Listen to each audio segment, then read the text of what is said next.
기도 드리고 성경 공부 시작하겠습니다. 하나님 감사합니다. 오늘 우리에게 또 한날을 허락하시고 하나님의 말씀을 사모하는 마음으로 모였습니다.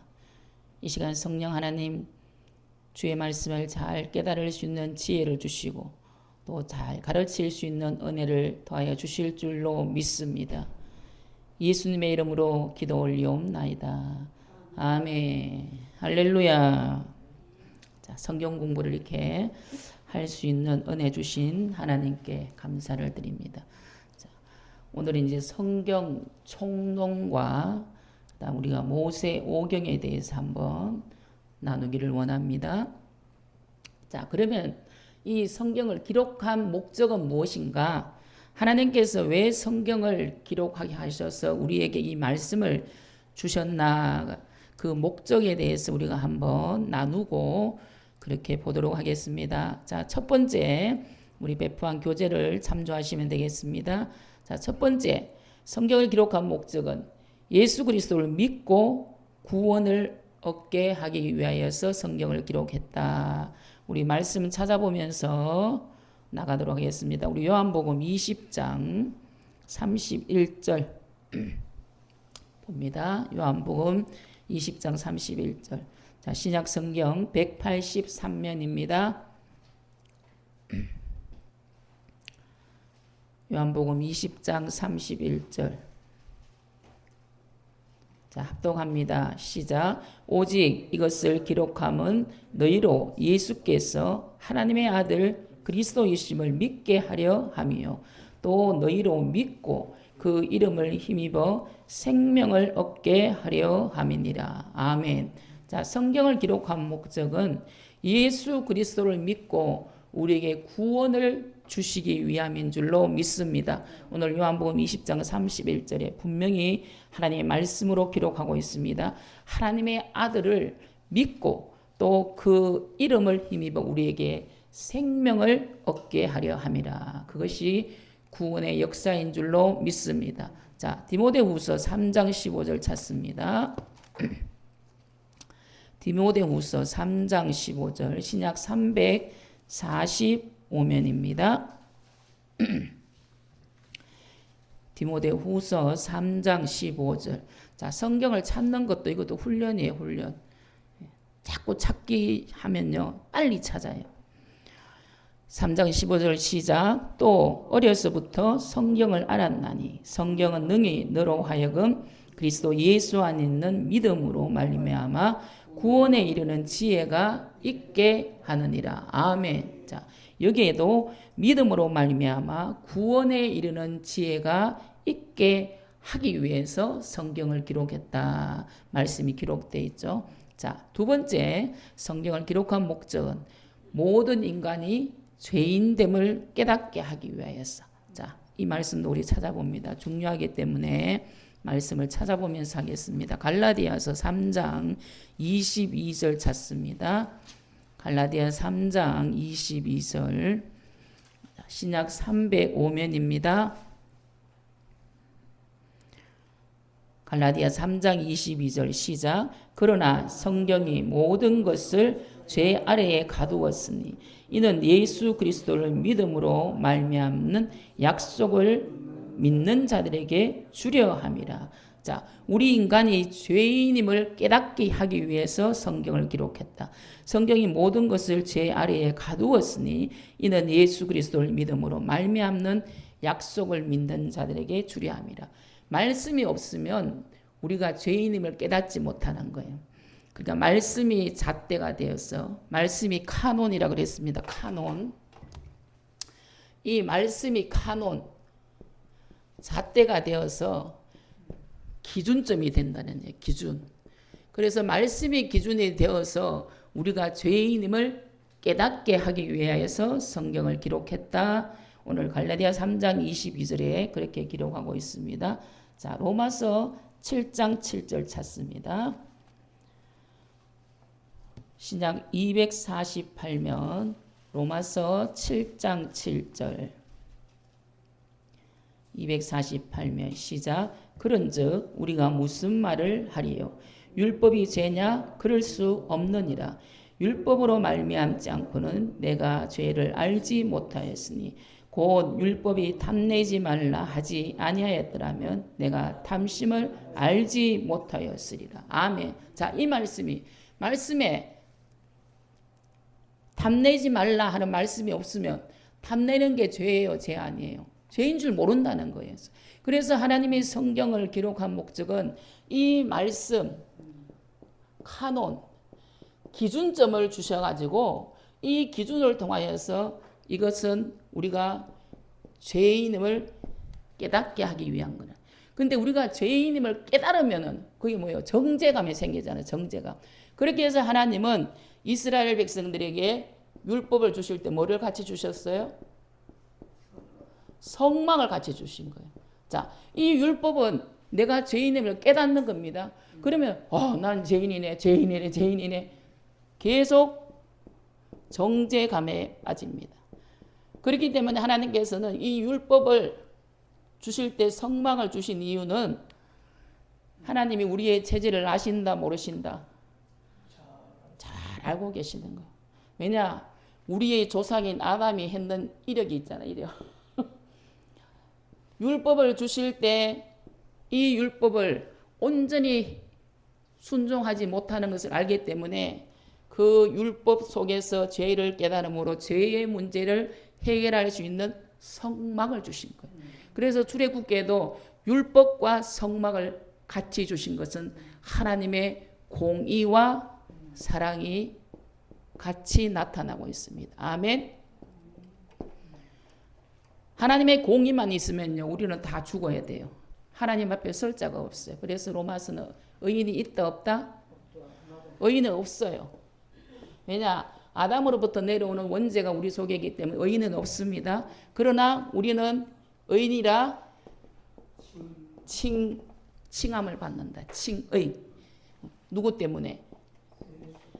예수 그리스도의 그 구속의 은혜로 우리를 칭이 어렵다 인정해 주는 거예요. 그래서 이것이 사면제도입니다. 자, 사면을 받아도 대통령의 권한으로 사면을 받아도 그 죄는 있어요, 없어요? 죄를 지은 것은 있어요. 그렇지만 대통령의 권한으로 이 사람을 죄 없다고 인정해 버리는 거예요. 마찬가지입니다. 우리는 죄인이지만 예수 그리스도의 은혜로 우리를 의롭다 인정해 버리는 거예요. 그래서 우리는 종의 신분에서 양자의 영을 받은 하나님의 자녀가 된 줄로 믿습니다. 아멘. 자, 그 다음 성경을 기록한 목적은 신앙을 소성하기 위하여서. 자, 로마서 10장 17절 찾습니다.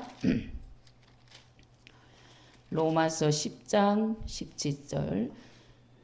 신약 253면입니다.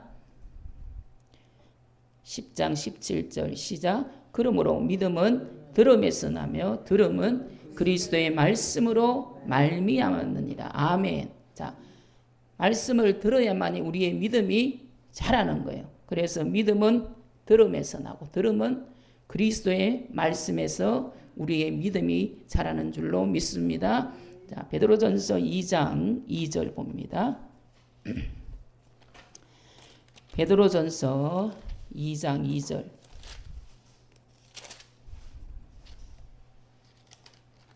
자, 신약 377면입니다.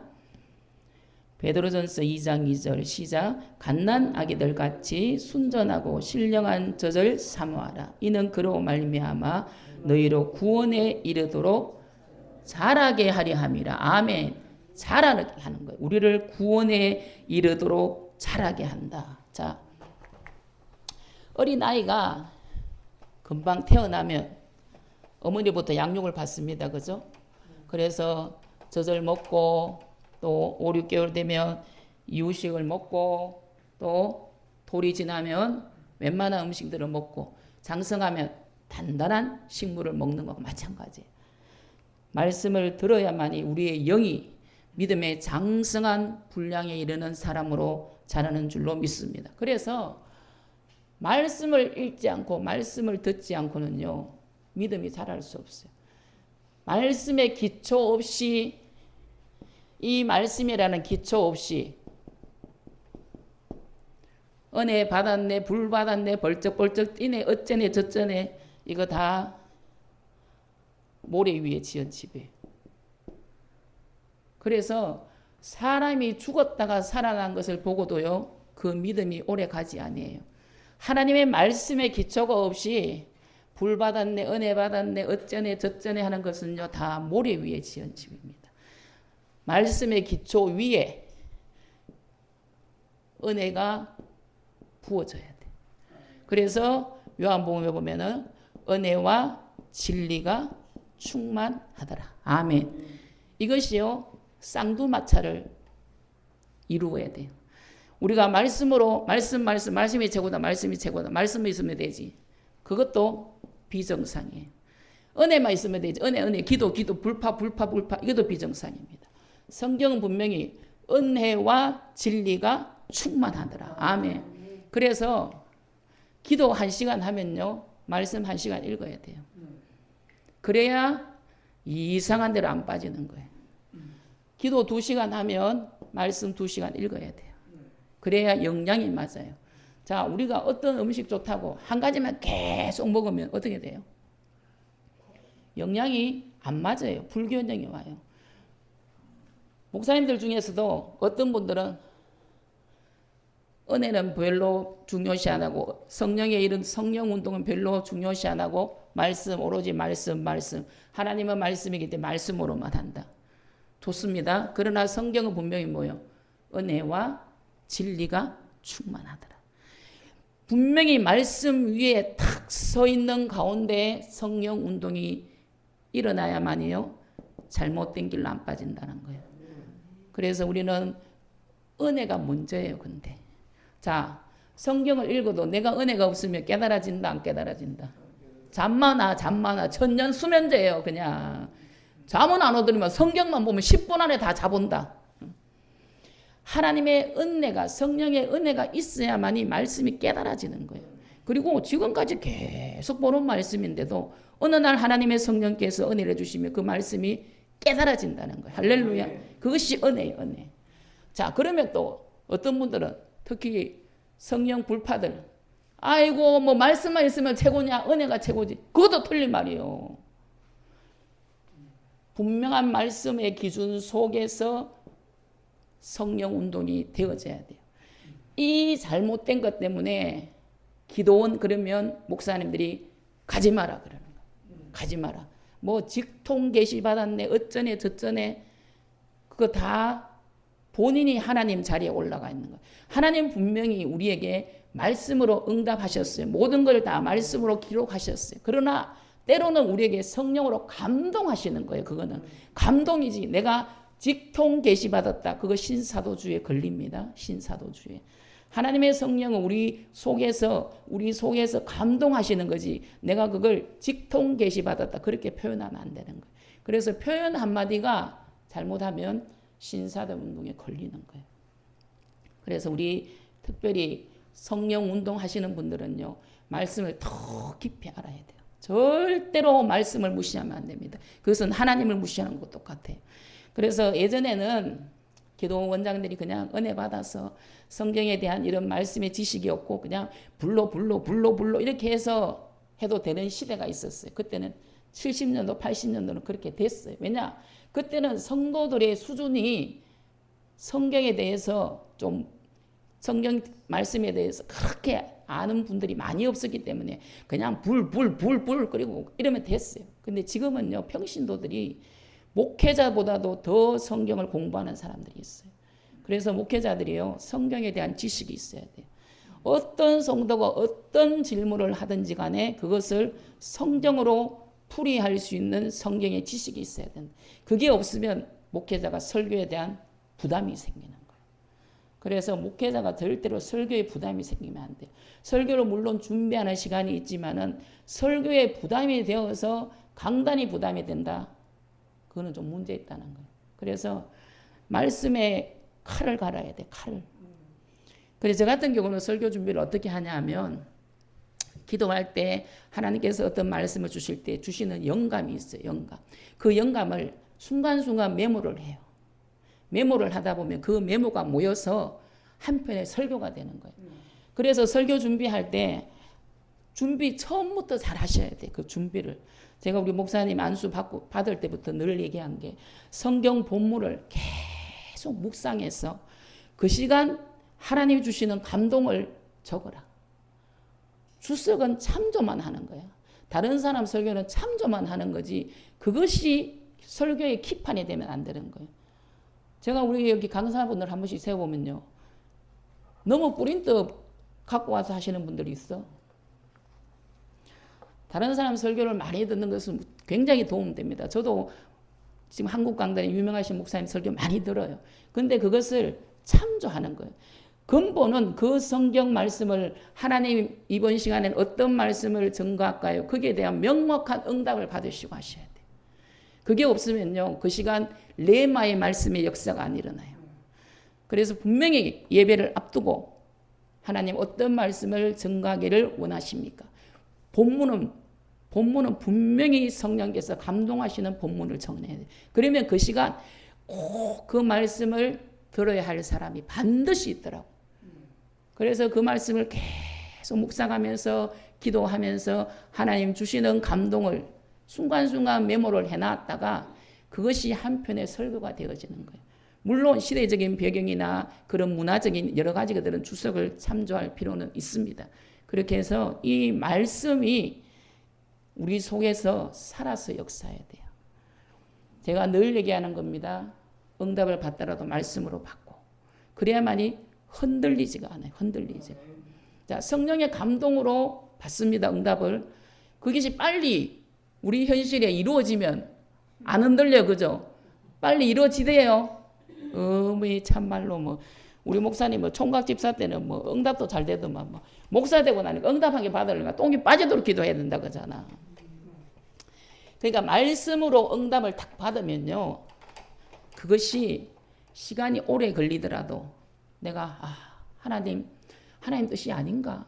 내가 그때 분명히 말씀으로 딱 받았기 때문에 그것이 흔들릴 때 그 말씀을 계속 내 입으로 되뇌이는 거예요. 소가 여물을 먹으면 어떻게 해요? 계속 되새김질해. 계속 되새김질하다. 그렇기 때문에 내가 환경이 풀리지 않고 이게 가는 게 정말 하나님 뜻이 맞는가? 이런 의심이 들 때 그때 받은 말씀을 계속 되뇌이는 거예요. 제가 구미 와서 2년 동안 너무너무 어려울 때 시편 121편 이 말씀을요. 거짓말 안 보태고 수천 번 했을 거예요. 진짜. 하나님은 분명히 산을 향하여 눈을 들면 도움이 하나님으로부터 온다고 약속했는데 안 와. 2년 동안 안 오더라고. 그러니까 계속 이 말씀을 막 아침 새벽에 눈 탁 뜨면 계속 그 말씀을 선포하는 거예요. 말씀대로 될지어다. 말씀대로 될지어다. 계속 우리의 환경 속에 선포를 하는 거예요. 그러니까 되더라고. 할렐루야. 되더라니까. 이번 목요 치유 집회 하면서도 하나님께서 이사야 41장 15절 말씀을 주셨어요. 내가 너로 이가 날카로운 새 타작기로 삼으리니 산들을 쳐서 부스러기가 될 것이요 작은 산들은 겨가 될 것이라. 아멘. 지금 막 산들이 쳐서 부스러기가 되고 있잖아. 할렐루야. 큰 문제든 작은 문제든 하나님께서 개입하시니까 그게요 부스러기가 돼버리는 거예요. 자, 하나님 개입하시기 전에는 산이에요. 산은 성경 속에 하나님의 임재를 상징하기도 하지만요 문제를 상징하기도 합니다. 근데 이 문제가 하나님이 개입하시니까 부스러기가 돼버려요. 작은 산도 작은 문제도 하나님이 격하게 한대. 이 말씀을 붙들고 지금 계속 목요 치유 집회를 해나가고 있는 거예요.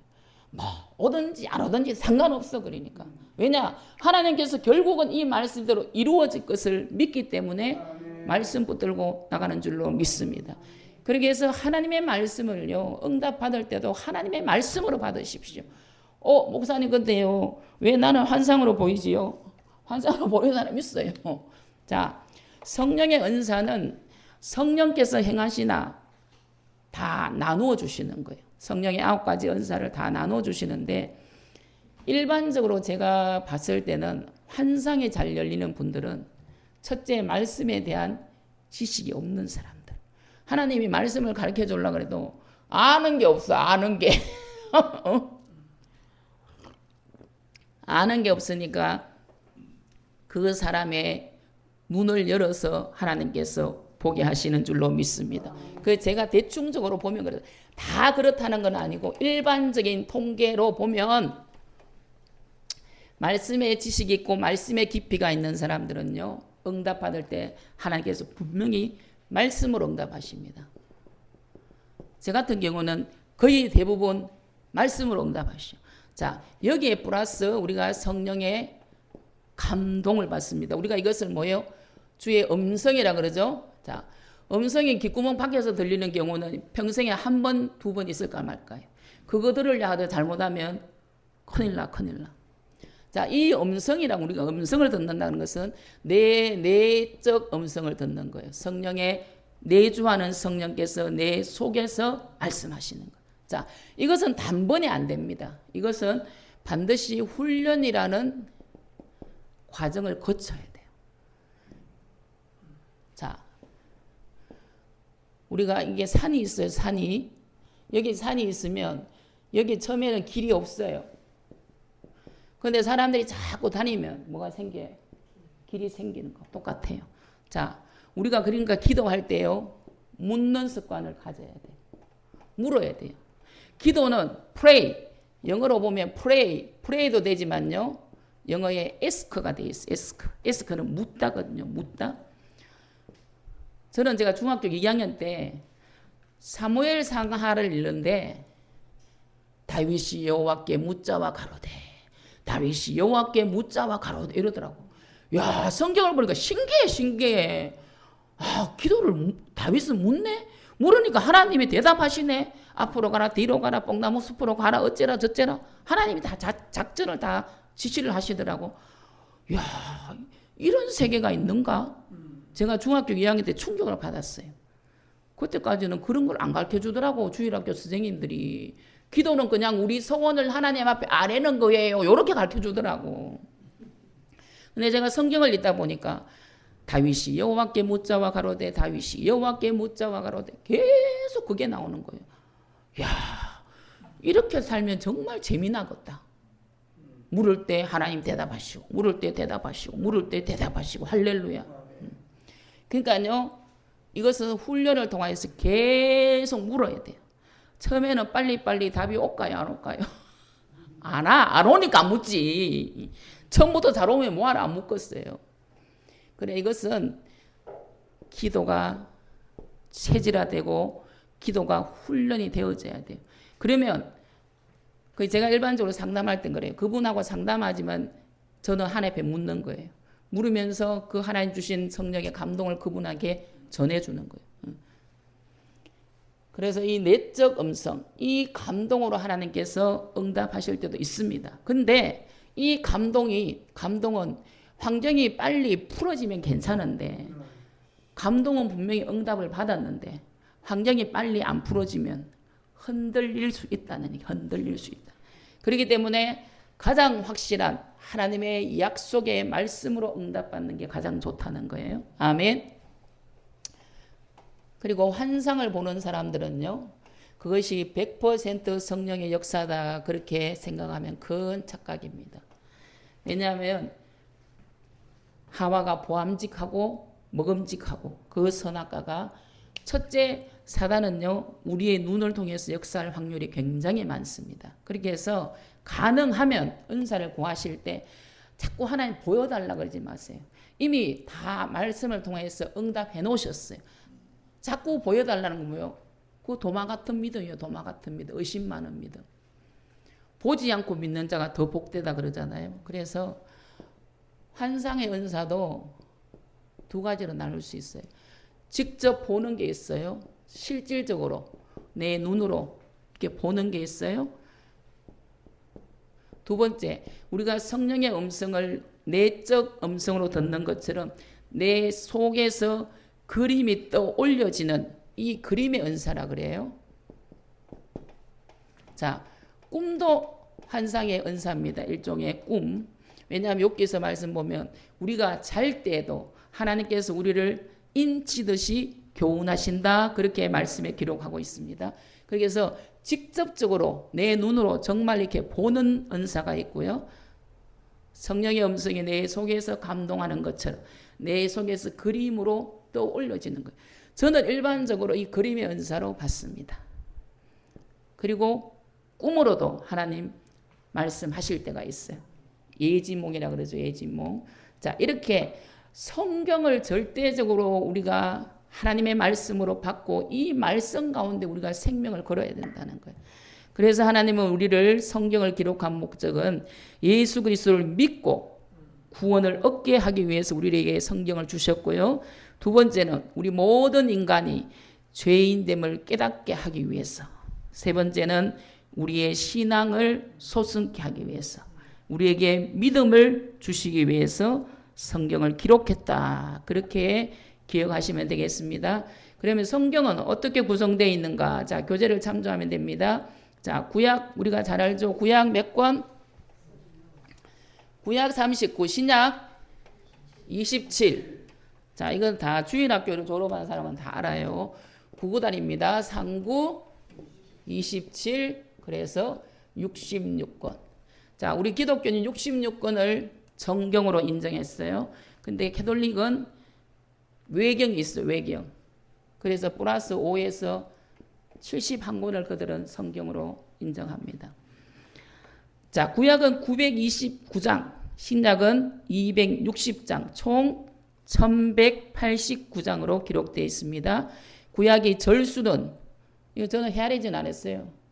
주석에 나와 있더라고. 23,214절, 신약은 959절, 총 24,173절. 자, 구약이 39권이고 신약이 27권인데 예수 30년 믿어도 성경 일독하는 사람 있다 없다? 있어요. 가방만 들고 왔다 갔다 30년 동안 신앙생활을 했다 해도 성경을 일독 안 하는 사람이 있어요. 그러니까 맨날 시험에 빠져 지 혼자 엎어졌다 자빠졌다 엎어졌다 자빠졌다 하는 거예요. 왜? 말씀에 뿌리가 없으니까.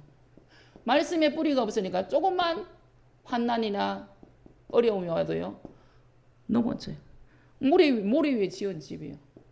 그러나 말씀의 기반 위에 집을 지으면 창수가 나고 바람이 불어도 그 집은 든든히 서갈 줄로 믿습니다. 자, 성경을 구약은요. 자, 구약을 우리가 나눌 때 자, 교재를 참조하면 됩니다. 구약은 자, 첫 번째 율법서, 그다음 역사서, 그다음 시가서, 선지서 그렇게 나누어집니다. 율법서 우리가 잘 알고 있는 모세오경이죠. 창세기, 출애굽기, 레위기, 민수기, 신명기 그렇게 해서 율법서예요. 자, 역사서는 이스라엘 민족의 역사를 기록한 겁니다. 여호수아부터 시작해서 사사기, 룻기, 사무엘 상하, 열왕기 상하, 역대 상하, 에스라, 느헤미야, 에스더까지가 12권의 역사서예요. 자, 시가서는 욥, 시편, 잠언, 전도, 아가서. 그 다음 선지서는 대선지서와 소선지서로 나누는데 분량이 많다고 그냥 대선지서예요. 뭐 다른 차이가 아니에요. 그래서 이사야, 예레미야, 에가, 다니엘, 에스겔까지가 대선지서 5권, 소선지서는 호세아부터 시작해서 말라기까지 12권이 소선지서로 나누어진다. 자, 이거 성경 약자를 좀 보면 헷갈리는 사람들이 있어요. 자, 창출 내민 쉬는 건 쉬워요. 근데 용 이런 거 있죠. 자, 옵은 뭐예요? 오바다예요. 그죠? 오바다. 자, 요게 자음이 밑으로 가는 거예요. 옵. 이해되시죠? 하박국 마찬가지예요. 하박국. 자, 자음이 밑으로 붙는 거예요. 그래서 뭐라 표시돼요? 합. 자, 스가냐 헷갈리는 사람이 있어요. 자, 이거 한번 기억해 놓으면 쉽습니다. 자, 스가랴가 기억이 일로 가요. 그러면 스기예요. 그죠? 자, 스바냐는 비읍이 일로 밑으로 가죠. 그래서 습으로 표현된다. 그렇게 한번 기억해 놓으면 안 헷갈려요. 안 헷갈려. 어떤 사람은 하박국을 찾으라니까. 목사님 제 성경은 호박국이 없는데 왜냐하면 하박국이 3장까지 있기 때문에 넘기면 빨리 넘어가기 때문에 못 찾아. 성경을 잘 많이 읽는 사람은 어디 있는지 알지만은 30년 신앙생활 했다 그러면 성경 한 번 안 읽는 사람도 있는데 하박국을 찾으라니까. 하박국을 잘못 알아듣고 호박국으로 차. 호박국. 목사님 제 성경에는 호박국이 없으면 그렇게 해서 이 자음이 밑으로 붙는다. 대충적으로 그렇다. 그렇게 보면 되겠습니다. 자, 신약은 우리가 잘 아는 것처럼 복음서, 역사서, 서신서. 서신서 중에 바울 서신과 일반 서신으로 나누어집니다. 자, 예언서 이렇게 나누어지는데요. 신약은 우리가 잘 아는 마태, 마가, 누가, 요한. 그래서 사복음. 특별히 그 중에서 마태, 마가, 누가는 우리가 공간복음이라 그런다 그랬습니다. 공간복음은 공통적인 주제를 가지고 썼다는 얘기예요. 그래서 예수님의 그 모든 생애, 예수님 오시기 전부터 예수님 오셔서 이 땅에서 공생의 모든 기록들이 마태, 마가, 누가, 요한복음에 기록되어 있는데 특별히 마태, 마가, 누가는 공통점이 많다 해서 공간복음이다 그렇게 말씀드렸습니다. 자, 역사서는 초대 교회가 탄생되고 복음이 전파되어지는 그 모든 과정들이 기록되어 있어요. 그래서 역사서. 자, 바울서신 신약 27권 중에 바울이 13권을 기록했습니다. 대단한 거예요. 그래서 예수님 다음으로 복음을 위해서 제일 위대하게 쓰임받은 분이 저는 바울이라고 생각합니다. 제 개인적인 생각이에요. 개인적인 생각. 하여튼 성경의 27권 중에 13권 거의 반 이상이죠. 반 거죠. 자, 그러나 히브리스는 저자가 기록된 사람이 미상이라 되어 있는데 그 문구와 필체를 보면 그것도 사도 바울이 기록한 것 같다 하지만은 사도 바울이 서신서를 할 때는 예수 그리스도의 은혜로 사도된 나 바울은 분명히 자기의 그 이름을 밝혀요. 그렇기 때문에 그것은 기록자가 바울이라 확실하게 보지만 히브리서는 그게 빠져 있다는 거예요. 그래서 작자는 미상이지만 많은 성경학자들이 히브리서도 아마도 사도 바울이 기록했을 것이다 그렇게 추정하고 있습니다. 그것은 추정이에요.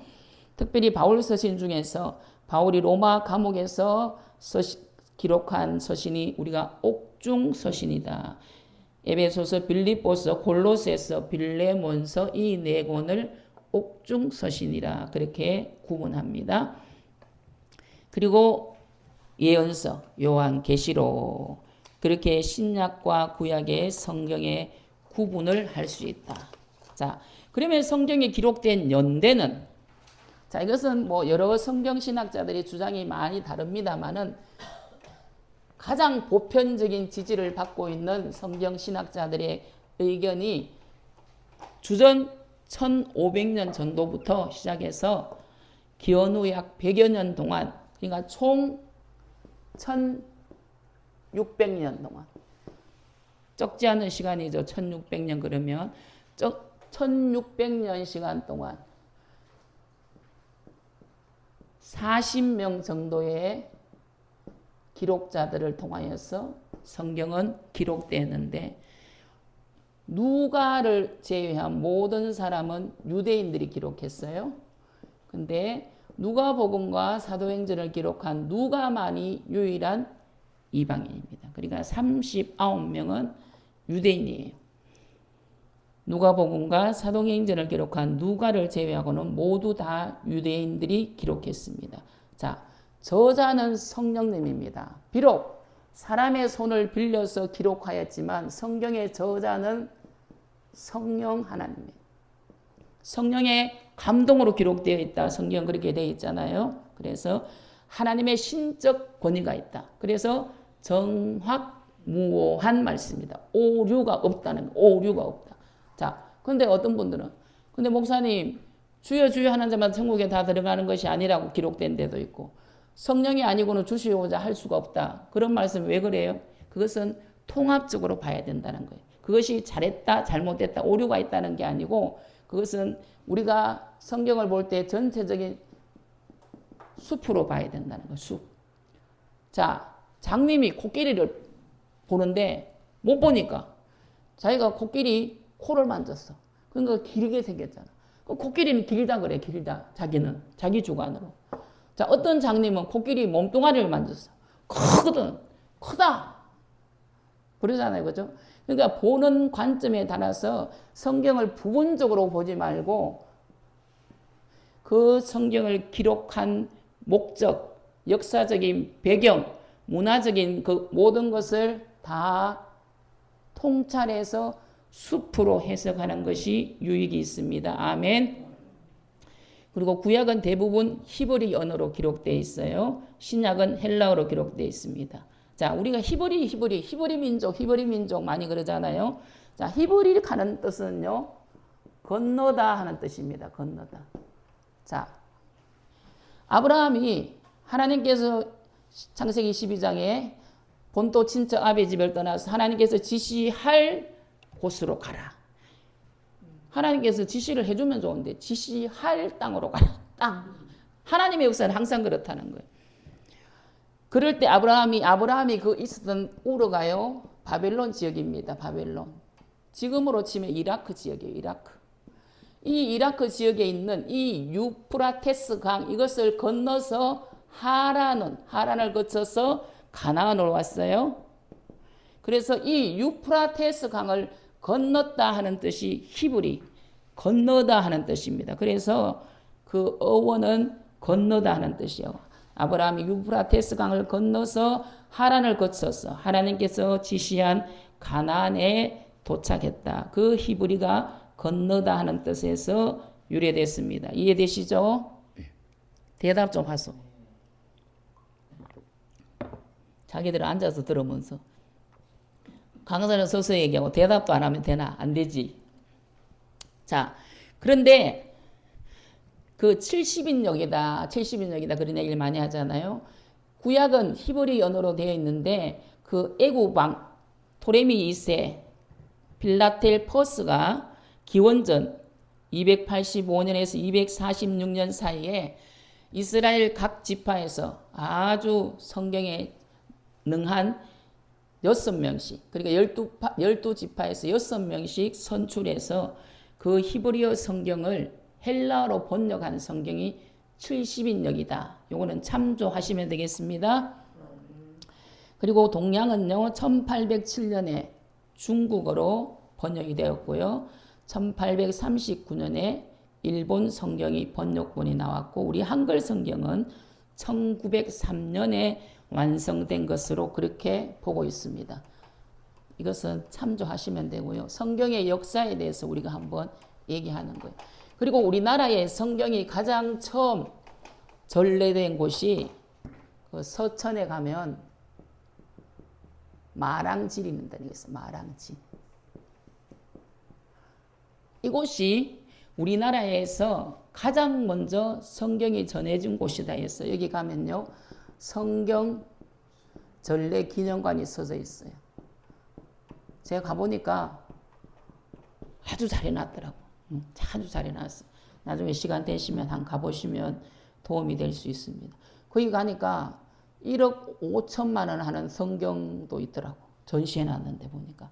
한번 가보면 성경이 어떻게 해서 우리에게 전해졌는가. 그게 역사를 한눈에 볼 수 있어. 한눈에 볼 수 있어. 그런 것도 보시면 도움이 되고요.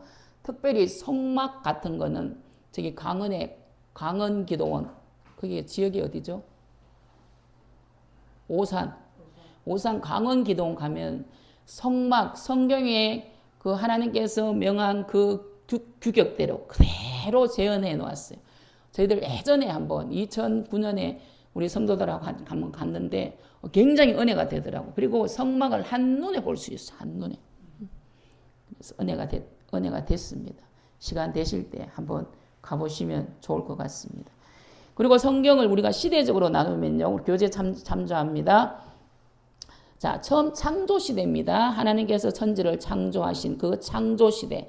그 다음 족장시대, 창세기 12장부터 창세기 50장까지 그 족장, 아브라함, 이삭, 야곱, 요셉을 통하여서 하나님께서 그 국가적인 그 이스라엘이 형성되기 전에 족장, 그러니까 부족 국가예요. 부족.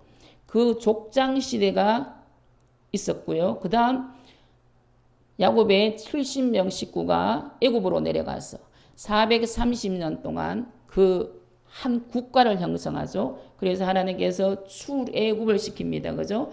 출애굽. 그것이 출애굽 광야 시대입니다. 그 광야 시대를 지나서 이제 가나안을 정복하는 정복 시대, 여호수아를 통하여서 그 가나안을 정복하고요. 거기에서 아직까지 왕의 체제가 되기 전에 하나님께서는 사사를 보내셔서 이스라엘 민족을 이끌어 가시는 거예요. 그래서 13명의 사사, 마지막 사사 사무엘까지 사사 시대고, 그때 이제 이스라엘 백성들이 뭐를 요구해요? 사무엘한테. 우리에게도 왕을 달라. 이방 민족들은 다 왕이 있는데 우리는 왜 왕이 없냐? 왕을 달라. 하나님은 이스라엘 민족을요, 신정국가, 하나님께서 직접 통치하시는 국가로 이끌는 것이 하나님의 뜻이에요. 근데 백성들이 사무엘에게 왕을 요구합니다. 자, 하나님께서 하나님의 뜻은 그 이스라엘 백성에게 신정국가, 하나님께서 왕인 것으로 인도하기를 원하셨지만 그 백성들이 요구하니까 하나님 들어줘요, 안 들어줘요? 들어줘요. 여기에서 우리가 영적 의미를 잘 깨달아야 돼.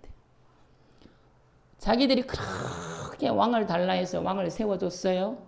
근데 이 왕으로부터 본인들이 괴롭힘 당하는 거예요.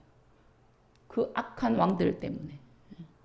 하나님이 우리가 기도하면 하나님의 뜻에 맞지 않더라도 막 대고 달라고 막 악을 쓰면 주신다니까. 근데 그게 때로는 내게 올무가 될 때가 있다는 거예요. 그래서 가장 좋은 방법은 하나님의 뜻대로 구하는 게 가장 좋고요. 그 뜻을 몰랐으면 마지막에라도 그렇게 기도하세요. 예수님도 그 기도하시잖아. 겟세마네 기도에서 내 뜻대로 마시고 아버지의 뜻이 이루어지기를 원합니다. 아멘. 그렇게 기도하세요. 그러면 설사 내가 기도하는 것이 물론 성령 하나님께서 기도를 인도하시지만요. 늘 100% 성령의 충만함에 기도하는 게 아니잖아, 우리가. 기도도 자, 우리가 하는 기도가 있어요. 그죠? 자, 하는 기도를 지나면 어떻게 돼요? 되는 기도가 될 때가 있다는 거예요. 이게 이제 충만하면 뭐예요? 붙들린 기도를 하는 거예요. 하나님의 성령이 완전히 붙들린 기도. 근데 처음부터 이걸 하려면 안 돼. 하는 기도를 해야 돼. 기도가 안 되더라도 억지로 나와가 기도의 시간에 그 기도의 자리를 지켜야 된다는 거예요.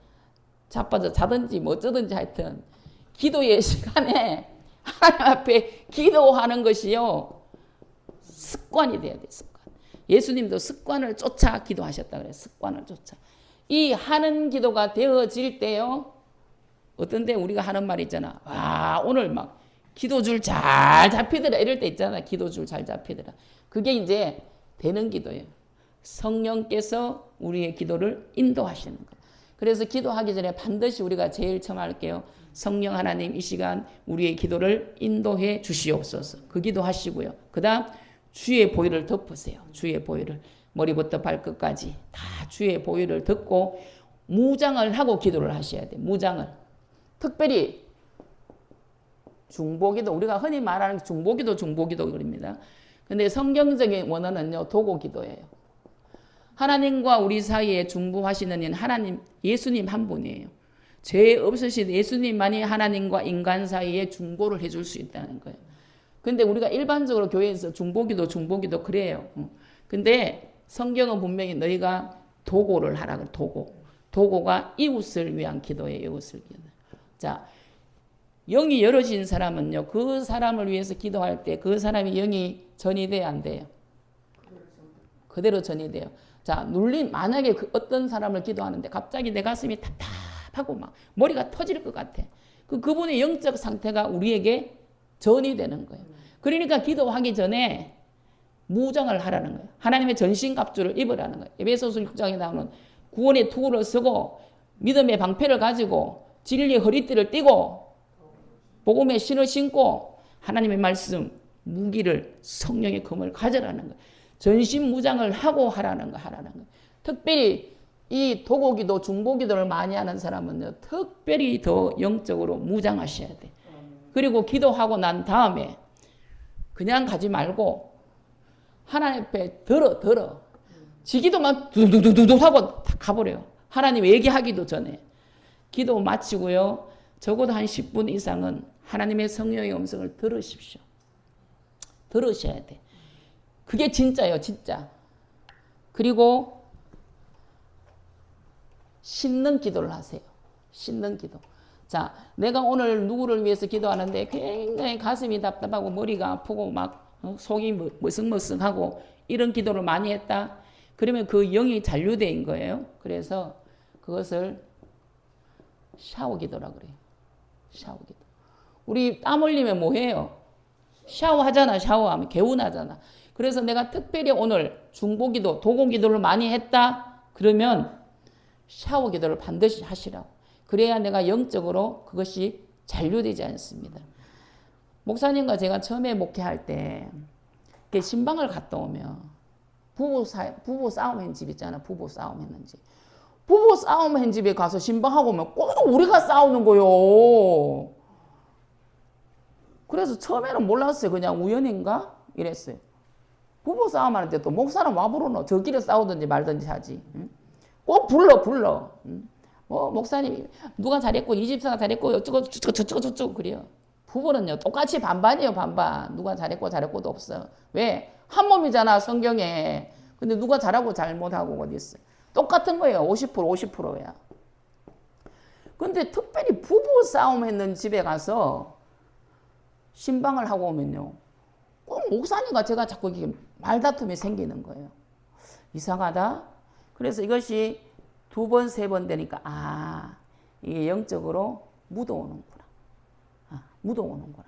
그게 알면 모르면 당하는 거고 알면 안 당하는 거예요. 알면 당하면 안 되지. 알면 그것을 이겨내야 되는 거예요. 그래서 갔다 와서 우리가 주의 보혈로 듣고 샤워하는 거. 주의 보혈로 우리를 거룩하게 해달라고. 그 전이 된 묻어온 그 모든 악한 영들이 다 예수의 이름으로 파쇄되도록 기도하는 겁니다.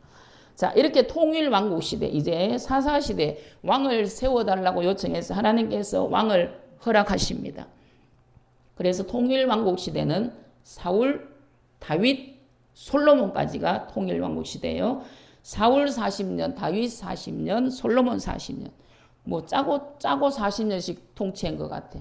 40년씩 120년의 통일 왕국 시대가 있고요. 그 다음 무슨 시대예요?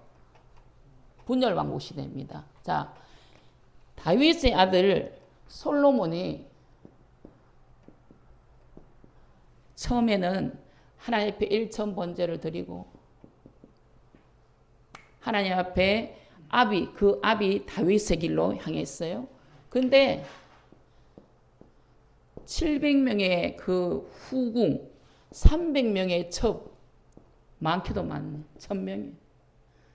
우리나라는 더해. 우리나라 사람 대단해 하여튼. 뭐든지 1등 해버려. 의자왕은 3000명이에요. 백제 의자왕은 3000명이라니까. 솔로몬은 게임도 안 되는 것 같아요. 이 1000명의 후궁과 첩들이 각각 자기가 섬기던 이방 신상들을 가지고 와가지고요. 이 솔로몬의 마음을 번뇌케 하는 거예요. 그러니까 여자들이 문제예요. 저도 여자지만. 하와부터 문제고 하여튼.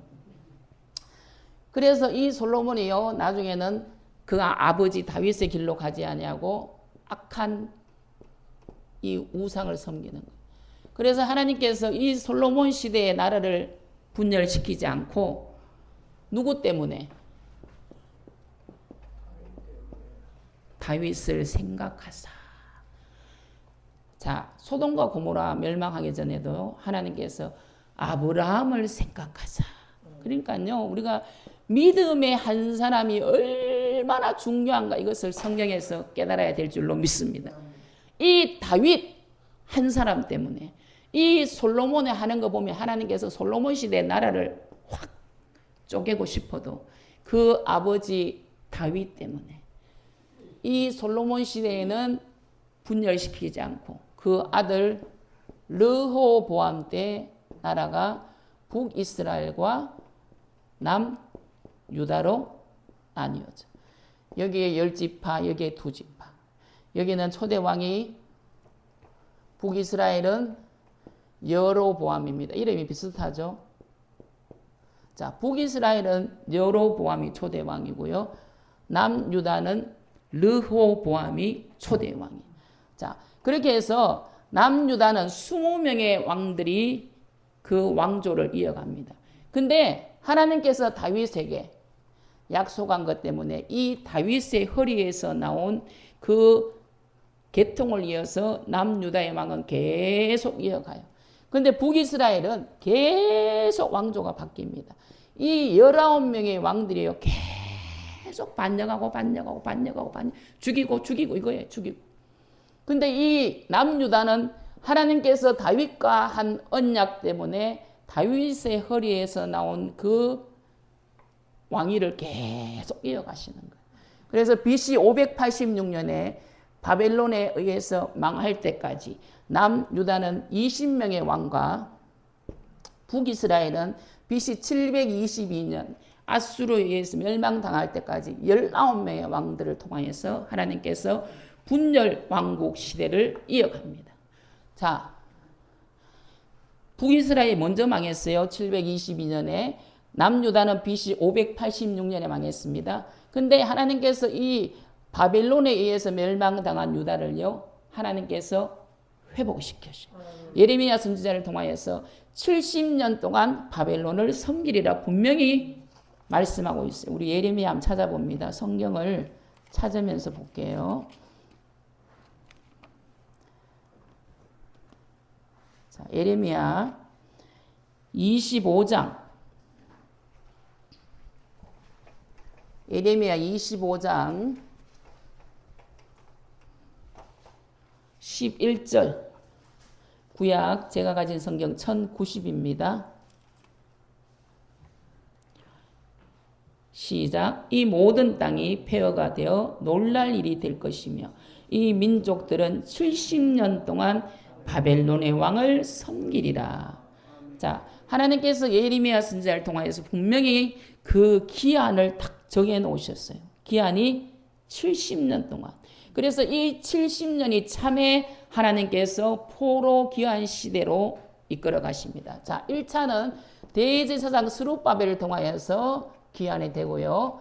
2차는 에스라 선지자를 통하여서 귀환이 되고 3차는 느헤미야 총독을 통하여서 성벽 재건 운동을 하였어. 이 1, 2, 3차를 통하여서 포로 귀환 시대로 주님께서 하나님께서 이스라엘 백성들을 인도하십니다. 그리고 말라기가 기록되고 전 BC 400년 정도부터 예수님 오실 때까지는요, 성령께서 깜깜하게 운행을 안 하시는, 그것을 우리가 암흑 시대라 그런다. 암흑 시대. 그리고 우리 예수님 오시고 예수님의 공생의 기간이 33년. 그리고 예수님 부활하셔서 40일 동안 이 땅에 계시다가 초대교회가 탄생되므로 초대교회 시대로 성경의 역사를 이어갑니다. 그렇게 정리하면, 자, 창조시대, 그 다음 족장시대, 출애굽 광야시대, 정복시대, 사사시대, 통일왕국시대, 분열왕국시대, 포로시대, 포로귀환시대, 암흑 중간시대, 그 다음 예수시대, 초대교회 시대, 이렇게 성경의 모든 역사를 나누어 볼 수 있다. 그렇게 보시면 되겠습니다. 자, 이렇게 우리가 성경 전체적인 총론에 대해서 한번 나누어 봤습니다. 자, 잠깐 휴식하고요. 모세 오경에 대해서 우리가 또 나누기를 원합니다. 할렐루야.